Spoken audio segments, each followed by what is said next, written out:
et bienvenue dans cet épisode spécial Noël.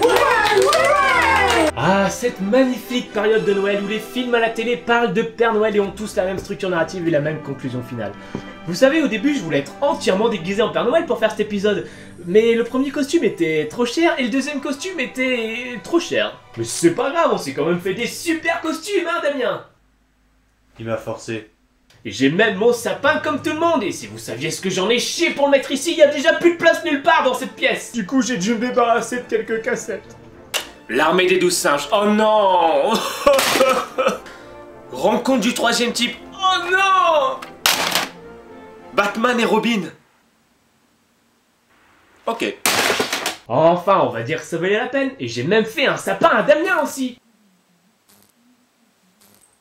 Et donc pour cet épisode plein de magie, nous allons fabriquer une table magique de Noël.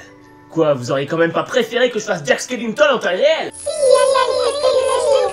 Wow, on se calme les bobos là, hein. La prochaine fois peut-être ce qu'on va faire aujourd'hui vous permettra d'impressionner vos enfants la soirée du 24 décembre. Enfin, vu que la plupart de mes abonnés ont entre 10 et 20 ans, je doute que vous ayez déjà des enfants. Sauf si vous étiez du genre à coucher avec tous vos camarades de classe et que vous êtes tombé enceinte à l'âge de 16 ans par accident.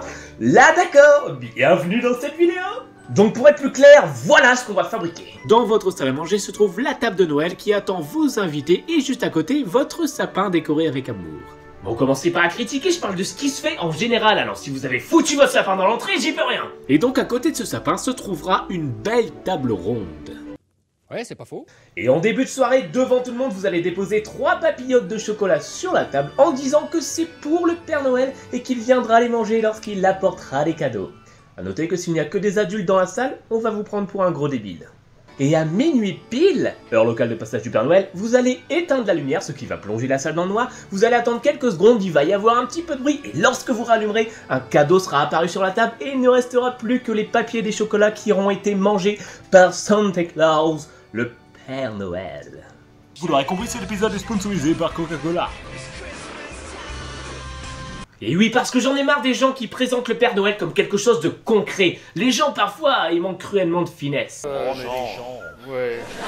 Et c'est tellement ridicule de voir un mec déguisé en bonhomme rouge que ça fait même plus travailler l'imagination. De toute façon, moi, quand j'étais petit et que je voyais un Père Noël arriver vers moi, oh, j'avais instantanément cette réaction. Ce qui était dommage au final, parce qu'il voulait juste me donner un bon de 20% de réduction sur la deuxième paire de chaussures achetées à Kiabi. Ouais, le véritable esprit de Noël, quoi. Ah ouais, et bah tu sais quoi ton bon d'achat là? La prochaine fois tu te le fous dans le cul! Joyeux Noël!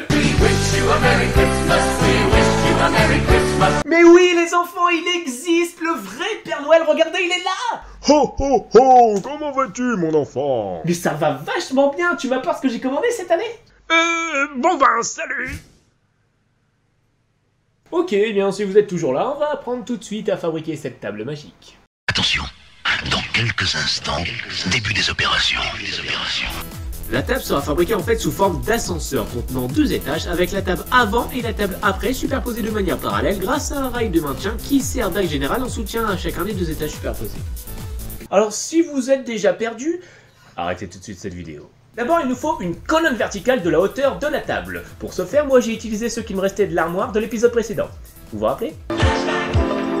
Vous fixez cette colonne à un truc lourd et solide pour servir de support et après on va pouvoir commencer à fabriquer l'étage -1 qui sera en fait caché sous la nappe. Un peu comme cette fille là. Oh my god. Vous découpez un disque du diamètre de la table, de préférence dans du bois. Bon moi je le fais dans du carton parce que je peux pas acheter de bois vu que je dépense tous mes sous à Disneyland. Pourquoi il a fallu que j'achète cette merde? Et ce cercle en bois vous le fixez sur une équerre qui coulisse verticalement de manière perpendiculaire à la colonne. Ça vous rappelle rien ça? Alors une fois que votre équerre est placée sur la règle, vous la faites coulisser comme ceci, et vous pouvez tracer votre droite parallèle à l'axe AB. C'est génial, hein? Sur cette équerre coulissante, vous accrochez une ficelle qui passe par-dessus la colonne sur une poulie et qui est reliée à une bouteille d'eau suffisamment lourde pour qu'elle puisse soulever l'étage -1 et le ramener à la bonne hauteur. Les enfants sont pourris, vous savez. Alors qu'avec un bout de ficelle et un morceau de carton, ils s'amusent comme des fous, mais enfin... Exactement!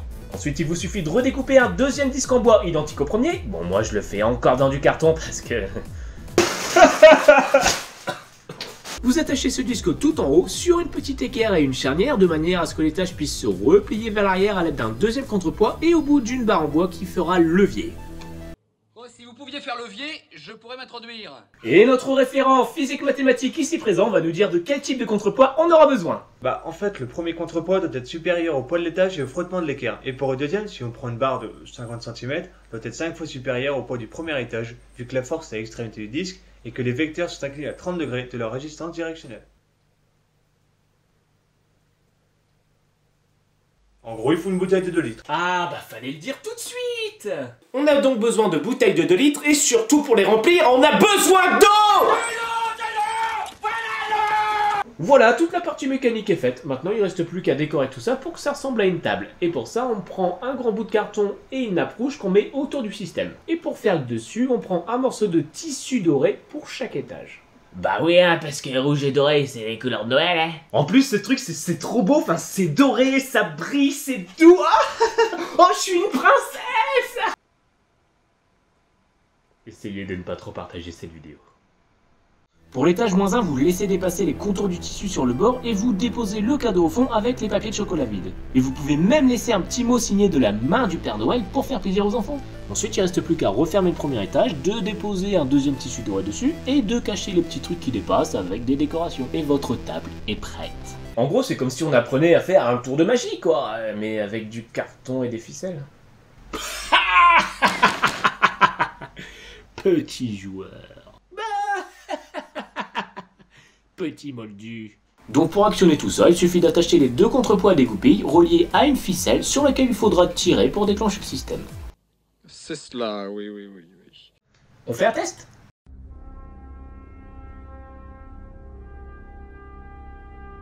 Bon, ça va, on va pas la mettre à chaque fois cette musique. De toute façon, à chaque fois que je propose une idée, tu dis que c'est nul.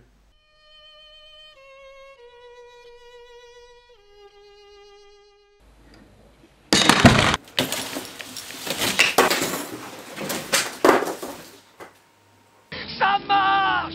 J'ai enfin réussi à inventer quelque chose qui marche! Vous voyez, c'est facile de créer l'avenue du Père Noël, vous en pensez quoi? C'est génial. Je suis sérieux, c'est génial. Baliverne. Ou alors, si vous n'avez pas le temps de faire tout ça, vous utilisez l'ancienne méthode. Oh, regarde, le Père Noël, il est juste là!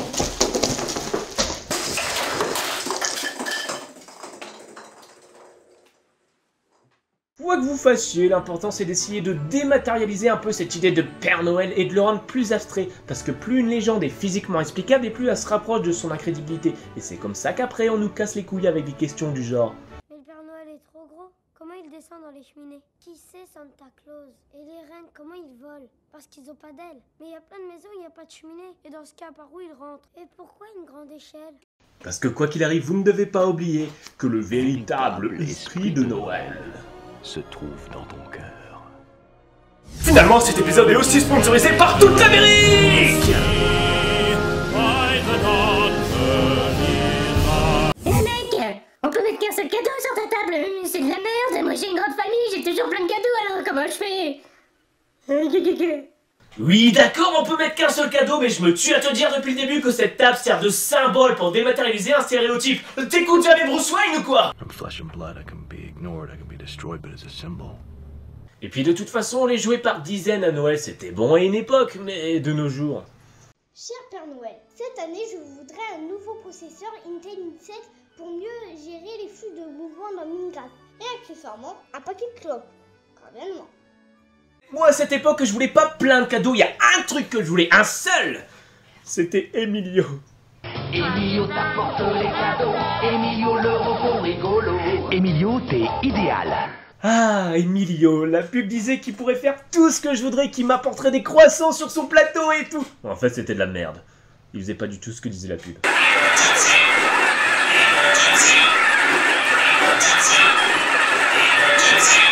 Merci, Père Noël. T'es qu'un con. Qu'est-ce que tu viens de dire? Non, rien, j'ai rien dit. Ah oui, et quand vous plongerez la salle dans le noir, n'oubliez pas d'avoir une musique sympathique qui met dans l'ambiance. Et j'ai bien dit sympathique, hein, parce que petit Papa Noël, c'était bon en maternelle, ça. Mais maintenant, on veut une musique de bonhomme. Happy birthday, dear Jesus. Happy birthday to you. Non, bon, bah celle-là, mais il y a de très bonnes compilations sur YouTube. Mais si je peux vous donner un conseil, il y a un truc que quand tu l'entends, t'es direct replongé dans l'ambiance de Noël. Dès que tu l'écoutes, tu sais que le 24 arrive bientôt, que le sapin est là. Ce truc, c'est ça. C'est moi le Père Noël. Tous mes amis, les enfants et leurs parents m'appellent au 08 36 65 65 65. Ah, c'est beau. Allez, encore une fois. 08 36 65 65 65. Et sinon, vous avez aussi la meilleure musique de Noël de tous les temps. Le truc inégalable. Je parle bien de ça.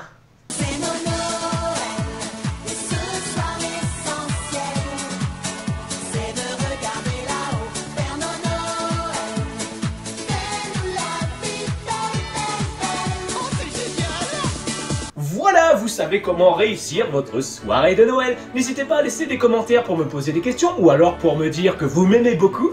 I love you. Vous pouvez aussi me contacter directement par téléphone en composant le 0524 49 49 49. Voilà, cette vidéo est maintenant terminée. Je vous souhaite à tous un joyeux Noël. Happy New Year. Et je vous dis à très vite pour le prochain épisode. Allez Mignon, va chercher les croissants.